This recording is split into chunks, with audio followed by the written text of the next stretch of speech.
wà nú àwọn sàábé mi tí ń bá ti tá bá ti yára wa láyé báyìí kò tún ní rí mi mọ́ àti lálùkìyámà. La ilaha illallah. ẹ gbọ́. Sallallahu alayhi wa sallam. Àti lálùkìyámà gan àwọn ò ní pàdé kò ní rí wọn àwọn ò ní pàdé rárá. bẹ́ẹ̀ ni min ashabi man la yarani ba'da mufaraqatihi.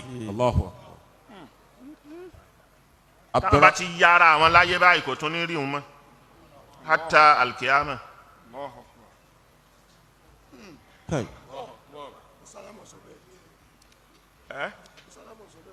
Ummu Salama sọ bẹ́ẹ̀ fún Abdurrahman bin Auf. Abdurrahman bin Auf yẹn Ọlọ́run ní kó lówó àdúrà Ànábì ṣàdúrà fún ó sì rówó inú sàbẹ Ànábì dáadáa ni. ẹni tí mo fi wí pé àwọn ìdíwà wí pé hunhun ni mo mubasharuna bil janna. Ayakallah.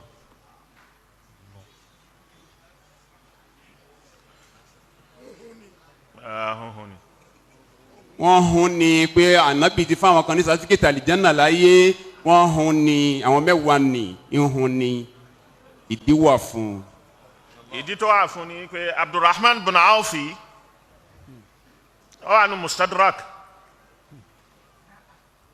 ipe ó wọlé lọ bá Ummu Salama ìkànnì ìyàwó àwọn ànábì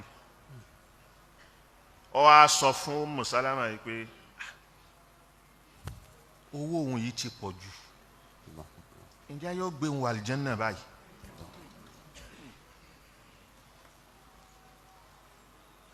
Ummu Salama wá ní ìwọ ọmọ mi ìwọ máa ṣe sàárà ìwọ máa ṣe sàárà nú owó ni torí pé Ànábì sọ wípé Sallallahu alayhi wa sallam. min ashabi man la yarani ba'da mufaraqatihi. ó wà nú àwọn sàábé mi tí ń bá ti tá bá ti yára wa láyé báyìí kò tún ní rí mi mọ́ àti lálùkìyámà. La ilaha illallah. ẹ gbọ́. Sallallahu alayhi wa sallam. Àti lálùkìyámà gan àwọn ò ní pàdé kò ní rí wọn àwọn ò ní pàdé rárá. bẹ́ẹ̀ ni min ashabi man la yarani ba'da mufaraqatihi. Allahu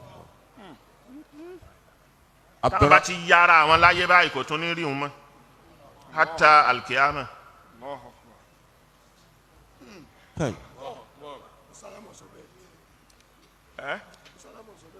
Ummu Salama sọ bẹ́ẹ̀ fún Abdurrahman bin Auf.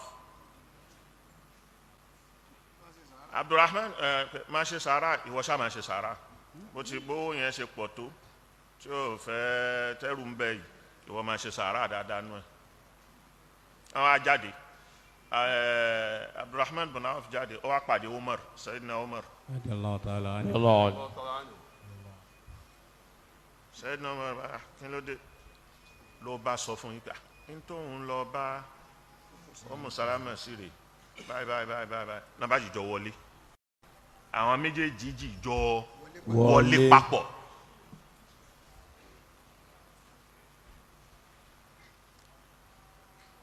ní Ummu Salama sọ n tó wí yẹn ó tún repeat níwájú Umar. Sayyidina Umar bá ní wàhálà ana minhum. Allahu ṣé èmi náà wà nù sàábé tí ò ní pàdé Ànábì mọ́ fábìdì àti lálùkìyámà.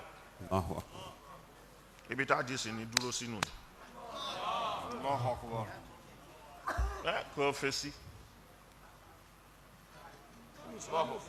kò fèsì kankan mọ́ ìntànẹ́bì wíìrè òun ò mọ òun náà ṣọ́ọ̀ náà wàá mọ ẹni tó máa jẹ́ ni.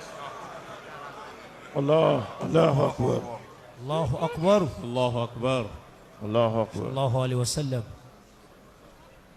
abamadi yẹn in tó fi múrú Sayyidina Umar tó fi ń béèrè tó náà ń béèrè tí ò dára ẹ̀ lójú tán mọ́. Allahu akbar. ẹ́ tó sì tó wá wà nù mubashari náà. ó takora wọn contradiction ni. Hayyakumullah. Hayyakumullah.